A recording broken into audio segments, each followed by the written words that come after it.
Hi everybody, it's Sloan and I'm back with another channeled celebrity video. Your boy's got that 3 milli zinny inside, so you know that this is going to be a phenomenal video. I might as well do this hammered just to get all my opinion of this style of content out there. Could you imagine somebody like this that takes advantage of a celebrity dying in order to channel them for views on her channel? Ugh.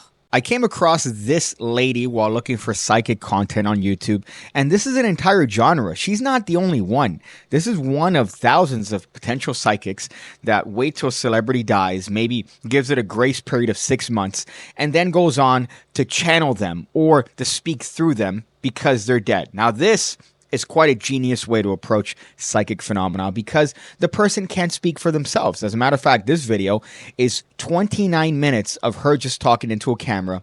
Bullshit of just making up stuff, and you could see she has an entire playlist of her doing the exact same thing with a bunch of celebrities. This one in particular is for JonBenet Ramsey. JonBenet Ramsey, who was a little girl that got murdered brutally, and she's speaking for her because somehow she managed to channel her. So let's go through and see what she has to say about little JonBenet Ramsey. This one is more of an infamous celebrity. It's little JonBenet Ramsey.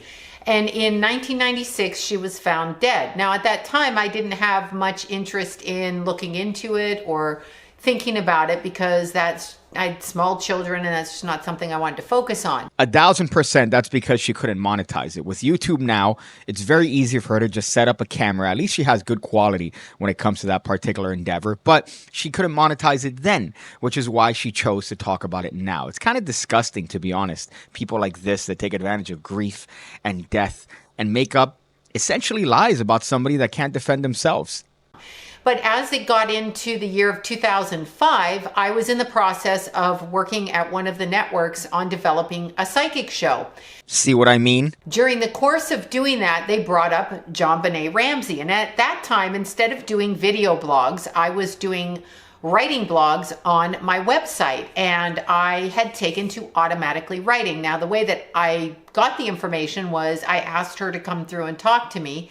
And at that time, I would write down whatever wording I got or whatever I heard in my head so that I could keep notes. Because sometimes I'll hear information, especially if I'm reading a client now, and if they don't tape it, I forget it. They'll tell me I said stuff and I'm like, I don't have a clue. If you say so, you pretty much say anything. Now, as she mentioned, automatic writing is a popular style of reading where you are essentially just writing down impressions that you get based on the client or based on whoever she's trying to channel. In this case, she's doing it for JonBenet Ramsey, which, by the way, is disgusting. However, here, it's just using gut intuition, something that we all have. It's nothing special. It's just using whatever it is that you feel about that particular person and pretending as if it comes from an ethereal world. But at that time, I wrote down that I felt a killer would be found in the Far East, and that he would look approximately between the ages of 28 and 40, brown hair, thin build, reminded me of a gardener, like gardening, something to do with that. And I wrote that down on my blog. Because I was at the networks and in that circle,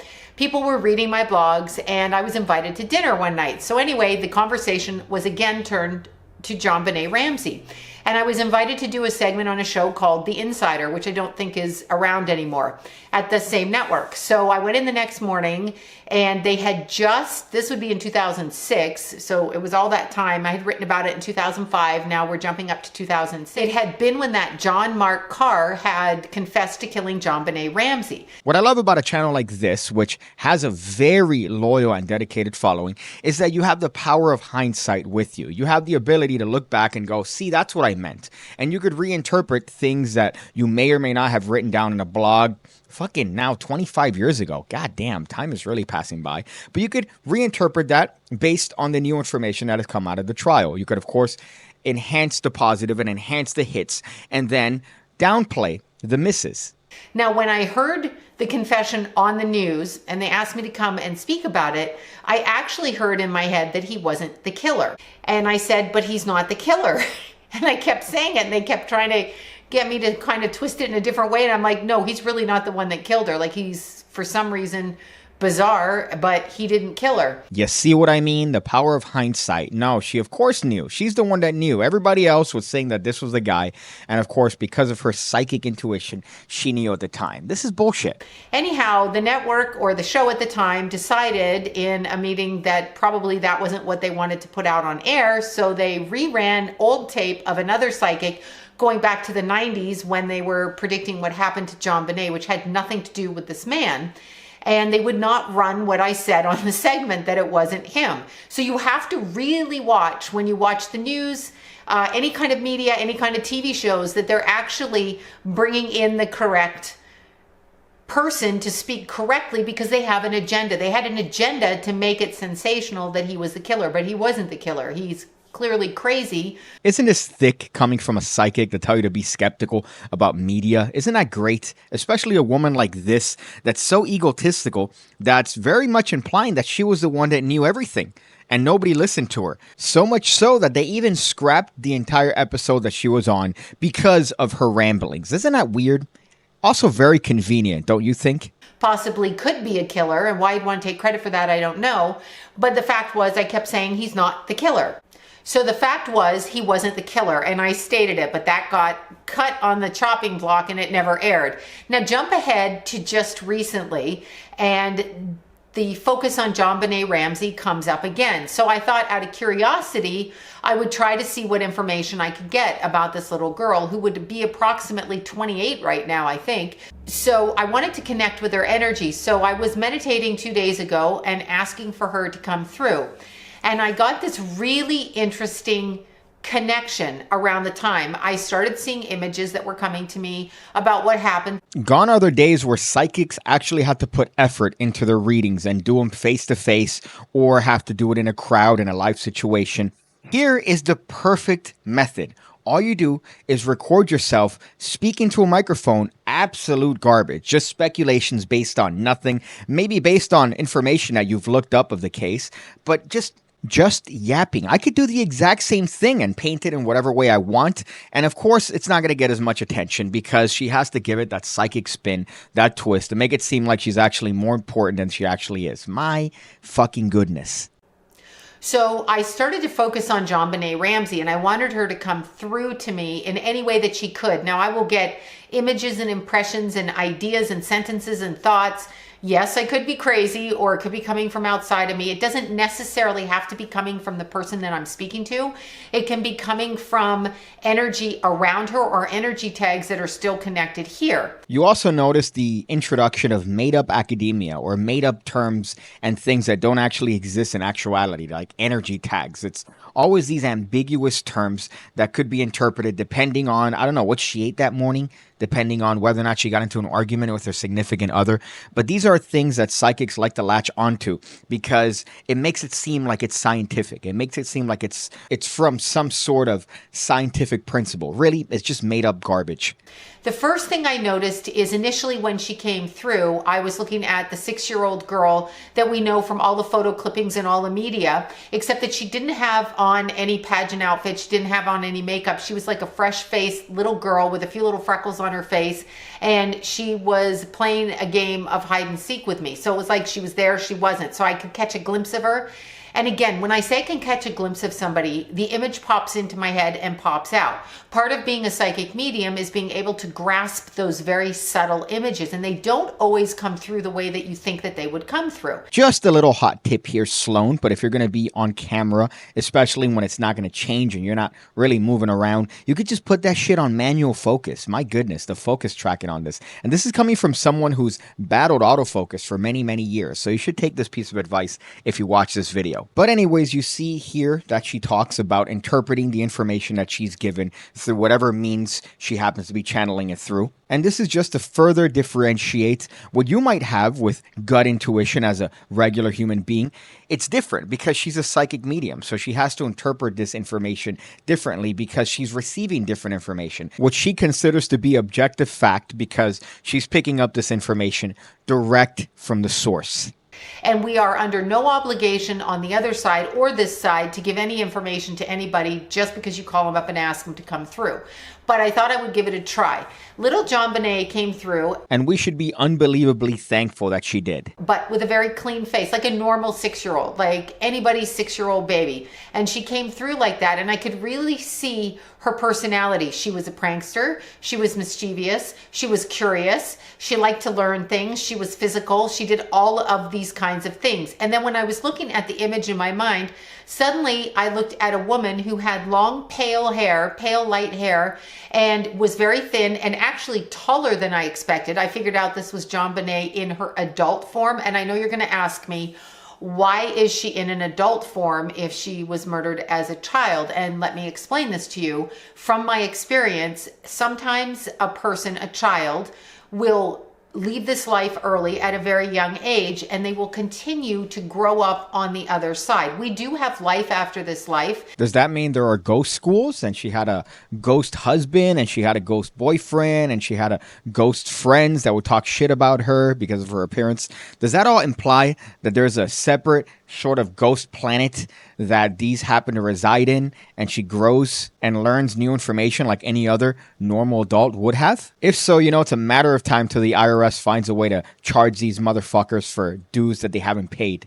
But aside from that, I was looking at this kind of tall, slender, shy, quiet girl with long, light hair, very pale blonde hair, darker underneath, and she stood there and she was looking at me. I knew it was JonBenet. She didn't say she was JonBenet. I felt it was JonBenet. And so I knew she was one of those children that was growing up on the other side watching her family. But yet somehow, miraculously, she decided to talk to this absolute stranger to her and give up private and personal information just because she asked?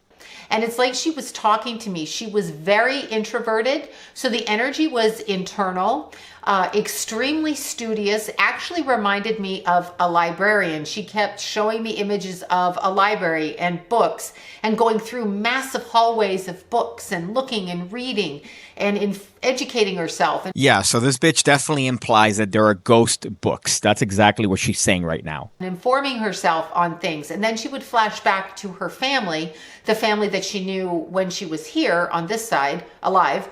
She would flash back to her family and basically let me know that she had spent the time since her passing observing her family, watching what was going on and trying to understand it. So of course, I'm going to ask in my head, because that's how I ask. It's kind of a telepathy that goes on. It's kind of a telepathy that goes on. These people really don't have any limits to their abilities or powers or their intuition. My fucking goodness. It's not like she's speaking outside of herself. I have heard spirits speak outside of themselves, but in her particular case, she was not speaking outside of herself. So it was a telepathy that I was picking up on. And when she was communicating with me, I asked, who killed you? Because that's the question of the hour, who killed you?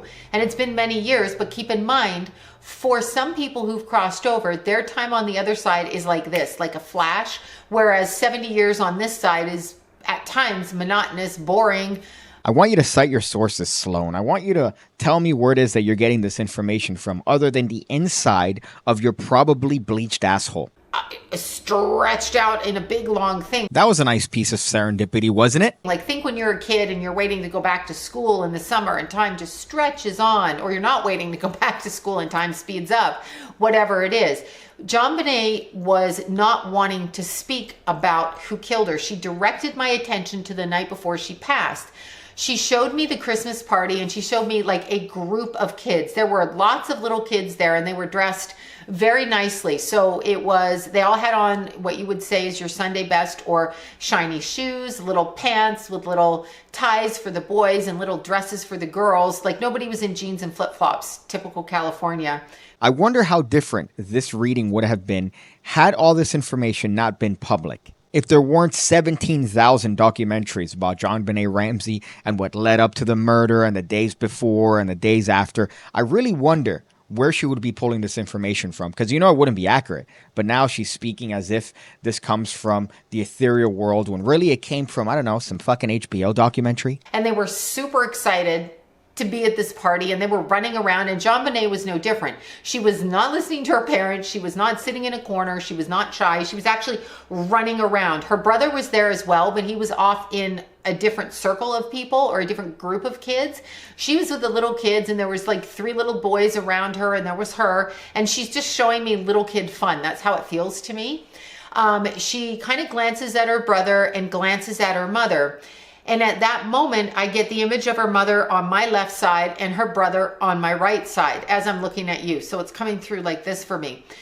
And I feel like the energy between these two is, they understand each other. She holds no ill will to them. She can bring them right up in my mind, which means she considers them not to be a threat to her. That's not to say her parents and her brother didn't bug her, but I don't think they're actually responsible for killing her. Should I even keep up with the rest of this video? I mean, it's just all speculation. Usually I like to pick psychics that are, I don't know, putting some form of effort into their work, like going in front of an audience and lying to them face to face. But here, it's just made up dribble. It's just stuff that she's interpreting based on the documentaries and the information that she could very easily look up. So it's not really any effort. You're just talking about your intuition and what you think happened and your interpretation of the family's relationship. Look at me somewhat defending people like Teresa Caputo and that Henry guy and the other dude that has the show. My goodness, you know it's bad when I'm speaking somewhat positively about them. But this is just a perfect example